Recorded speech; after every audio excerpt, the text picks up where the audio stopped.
الحمد للہ رب العالمین والصلاة والسلام علی رسولہ الکریم حبیبنا و حبیب رب العالمین اعوذ باللہ من الشیطان الرجیم بسم اللہ الرحمن الرحیم یا ایھا الناس اتقوا ربکم الذی خلقکم من نفس واحدہ وخلق منها زوجها وبث منهما رجالا كثيرا ونساء واتقوا الله الذي تساءلون به والارحام ان الله كان عليكم رقيبا یا ایھا الذین آمنوا قوا انفسکم واہلیکم نارا صدق اللہ مولانا العظیم۔ محترم امیر ضلع زون نارتھ ناز آباد کے رفقا، خواتین اور مرد حضرات، اللہ تعالیٰ نے انسان کو تنہا پیدا نہیں کیا۔ انسان کا انجینئر، اس کا آرکیٹیکٹ انسان کی خوبیوں، خامیوں، جبلتوں، ضرورتوں اور اس کی فطرت کے تقاضوں سے واقف تھا، اور مستقبل کا جو منصوبہ اس نے بنایا تھا اس کا بھی تقاضا تھا کہ انسان تنہا نہ ہوتا۔ لہذا صبح تخلیق انسان کے وقت ہی اللہ تعالیٰ نے حوا کو پیدا کر دیا۔ بس تھوڑی سی تقدیم و تاخیر رہی، آدم پہلے پیدا کیے گئے اور حوا بعد میں، لیکن دونوں کی تخلیق ایک ہی روز ہوئی اور دونوں ایک ساتھ ہی جنت میں داخل کیے گئے، جوڑا بنا کر۔ قرآن کی اس گواہی سے یہ بات معلوم ہوتی ہے کہ انسانی رشتوں میں سب سے قدیم رشتہ میاں بیوی کا رشتہ ہے، اور اسی رشتے سے خاندان وجود میں آتا ہے۔ اسی لیے انسانوں کے اندر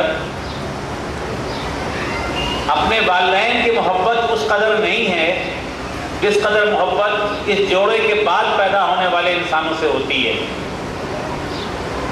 آدم اور حوا دونوں کے والدین نہیں تھے، لیکن دونوں کے بیٹے بیٹیاں تھیں،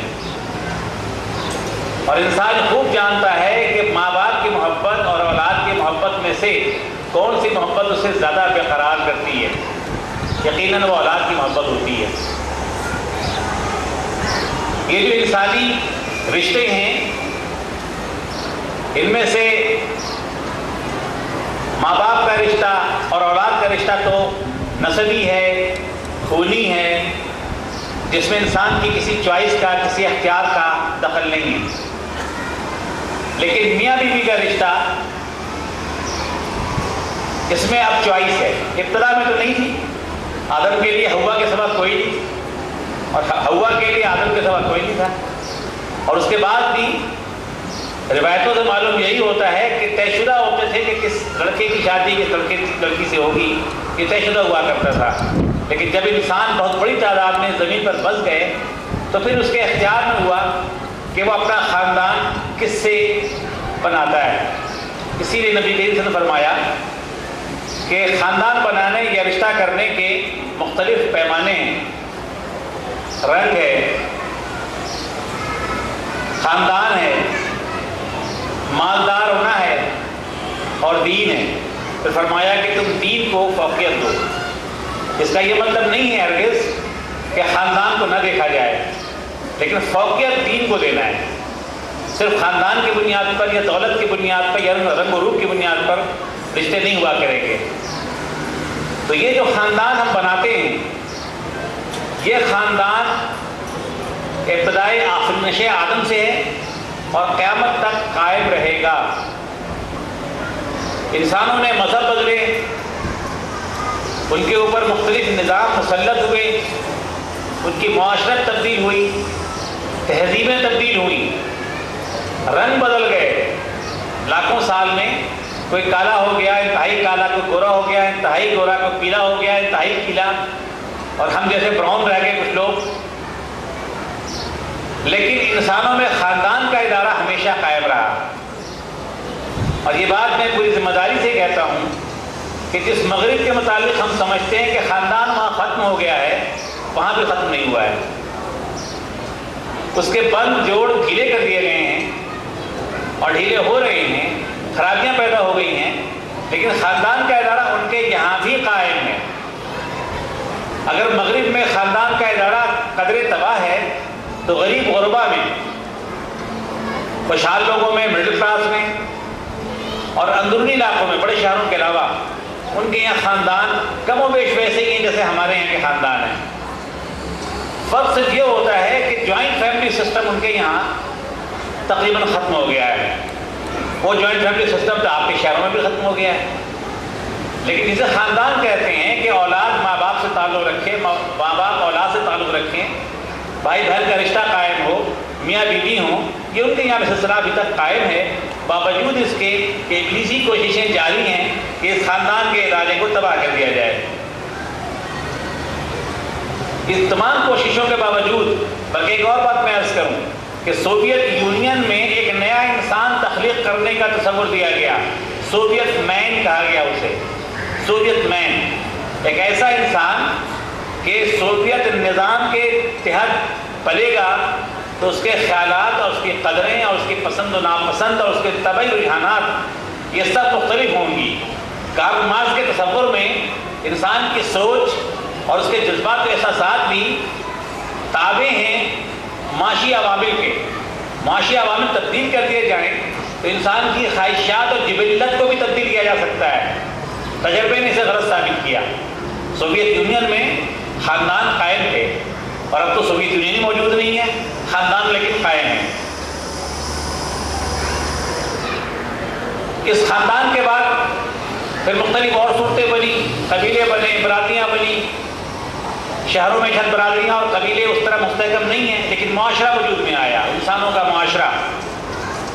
تو فرد کے بعد خاندان اور خاندان کے بعد پھر معاشرہ وجود میں آیا جو بہت سارے خاندانوں پر حاوی ہے۔ معاشرے کے سلسلے میں یہ بات سمجھ لیجیے کہ معاشرہ نام ہے انسانوں کے ایسے منظم مجموعے کا کہ جہاں رضاکارانہ طور پر کچھ قوانین کی، رسم و رواج کی اطاعت کی جاتی ہے۔ جب یہ رضاکارانہ اطاعت جبری اطاعت میں تبدیل ہو جائے تو ریاست وجود میں آتی ہے۔ ریاست جبر سے بنتی ہے، معاشرہ تعاون سے بنتا ہے۔ ریاستیں بدلتی رہتی ہیں، معاشرے میں تبدیلی کی رفتار مدھم ہوتی ہے۔ معاشرہ بہت کم بدلتا ہے، بہت دیر سے بدلتا ہے۔ انڈیا ٹوٹ گیا، پاکستان بن گیا، معاشرے میں کوئی تبدیلی نہیں آئی۔ پاکستان ٹوٹ گیا، بنگلہ دیش بن گیا، تو خاص تبدیلی واقع نہیں ہوئی۔ وہ ہے کہ گزشتہ 70 سالوں میں بر صغیر میں کم از کم 3 ملک بنے، لیکن معاشرے میں تبدیلیاں بہت بدتر رفتار سے چلتی رہی۔ تو معاشرہ ایک وسیع تر چیز ہے اور جس میں افراد کا رضاکارانہ تعاون اور تعامل یہ بنیادی فیکٹر ہوتا ہے۔ ہمارا جو تصور آخرت ہے اس کے لحاظ سے انسان کی جواب دہی تنہا ہونی ہے۔ کسی شخص کی جواب دہی اپنی بیوی کے ساتھ، یا کسی عورت کی جواب دہی اپنے شوہر کے ساتھ، والدین کی جواب دہی اولاد کے ساتھ، اولاد کی جواب دہی والدین کے ساتھ نہیں ہونی ہے۔ نہ جماعتیں پیش ہوں گی وہاں پر، وہاں کوئی جماعت اسلامی موجود نہیں ہوگی، وہاں کوئی پیپلز پارٹی موجود نہیں ہوگی، وہاں کوئی مسلم لیگ نہیں ہوگی، لیکن ان جماعتوں کے افراد ہوں گے اور ان کے علاوہ بھی جو افراد ہیں وہ تنہا پیش ہوں گے اور اپنے اعمال کا حساب کتاب کو اپنے سامنے ہوتا ہوا دیکھیں گے اور نتیجہ بھگتیں گے۔ تو آخرت کی جواب دہی انفرادی ہونی ہے، اسی لیے انسان کے اندر اکثر انفرادی اعمال کی طرف رجحان زیادہ ہوتا ہے، اور بالخصوص جب ہم یہ سنتے اور پڑھتے ہیں کہ انفرادی جواب دہی ہونی ہے تو آدمی اجتماعیت سے بھاگتا ہے، یا کم از کم یہ کہ اس سے لا تعلق سا ہونے لگتا ہے۔ حالانکہ اس دنیا کو اللہ تعالیٰ نے اس انداز میں بنایا ہے کہ یہاں فرد اگر نیک رہنا چاہتا ہو تو بھی اور بدی پہ چلنا چاہتا ہو تب بھی اجتماعیت کے تعاون کا محتاج ہوتا ہے۔ چور چوری نہیں کر سکتا اگر اسے تعاون کرنے والے لوگ نہ ملیں، تحفظ دینے والے نہ ملیں۔ بدکار بدکاری نہیں کر سکتا اگر دوسروں کا تعاون یا ان کی سرپرستی یا کم از کم چشم پوشی سے میسر نہ آئے۔ اسی طرح سے انسان نیکی کے راستے پہ چلنا چاہتا ہے تو اسے دوسروں کے سہارے کی ضرورت پڑتی ہے، وہ دوسروں کی مدد کا محتاج ہوتا ہے۔ یہ معاشرے اور یہ خاندان اللہ تعالیٰ نے اسی لیے بنائے ہیں کہ افراد کے ساتھ تعاون کریں، ان کے لیے آسانیاں فراہم کریں، کام آپس میں بانٹ لیں، کچھ کام میں کروں کچھ کام آپ کریں، اور زندگی گزارنے کی جو ضروریات ہیں وہ مل جل کر پوری ہوں، تاکہ ہمارے وقت کا بڑا حصہ بندگی رب کے لیے بچ سکے۔ اس بندگی رب میں سب سے اہم جو ادارہ انسان کی مدد کرتا ہے وہ اس کا خاندان ہے۔ تاریخ یہ بتاتی ہے، تجربہ یہ بتاتا ہے، مشاہدہ یہ بتاتا ہے کہ سارے تعلق ٹوٹ جاتے ہیں لیکن خاندان کا تعلق قائم رہتا ہے، چاہے خاندان والے آپس میں بات چیت بند کر چکے ہوں۔ اسی لیے اسلام نے خاندان کو مضبوط کرنے پہ بہت زور دیا ہے۔ ہم جماعتی زندگی میں جماعتی خاندان کی بہت بات کرتے ہیں، جماعتی اجتماعیت کی، لیکن سچی بات یہ ہے کہ مشکل میں مصیبت میں سب سے زیادہ جو کام آتا ہے وہ خاندان کام آتا ہے، جہاں کے آپ فرد ہوتے ہیں، جس کے آپ بیٹے ہوتے ہیں، جس کے آپ بھائی ہوتے ہیں، جس کے آپ رشتہ دار ہوتے ہیں۔ معاشرے میں آپ کو پروٹیکشن خاندان سے ملتی ہے، جماعتوں سے نہیں ملا کرتی۔ اسی لیے وہ جماعتیں کہ جو برادریوں یا قبیلوں کو اپنا اسیر بنا لیتی ہیں، ان کا مقابلہ کرنا خاصا دشوار ہوتا ہے، اور وہ اگر ایک دفعہ بدی کے راستے پہ چل پڑیں تو اس بدی سے چھٹکارا دیر سے ملتا ہے، کیونکہ پورے خاندان اور قبیلے اور برادریاں اس کی پشت پہ ہوتے ہیں۔ جو جرائم کرتے ہیں پورا معاشرہ پروٹیکشن دیتا ہے، چھپا دیتا ہے مجرم کو، پتہ ہی نہیں چلتا مجرم کہاں گیا۔ نبی کریم صلی اللہ علیہ وسلم کے زمانے میں جب اہل مکہ نے یہ سزا دی کہ مسلمانوں کو اور خاص طور سے نبی صلی اللہ علیہ وسلم کو آبادی سے کاٹ دیا جائے، کوئی بات نہیں کرے گا، کوئی سماجی تعلق نہیں رکھے گا، سوشل بائیکاٹ، تو آپ صلی اللہ علیہ وسلم اہل ایمان کو لے کر، اپنے مسلمان اہل خاندان کو لے کر شیب ابی طالب چلے گئے۔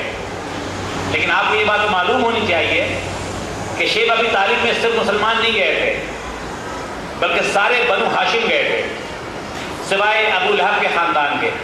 ابو لہب نہیں گیا تھا، باقی سارے نبی صلی اللہ علیہ وسلم کی پھوپھیاں اور چچا اور کزنس اور آس پاس جتنے لوگ بھی بنو ہاشم کے تھے وہ سب چلے گئے، دینی حمیت میں نہیں، خاندانی اور نسلی حمیت اور غیرت میں۔ یہ کیسے ہو سکتا ہے کہ ہمارے خاندان کے کچھ افراد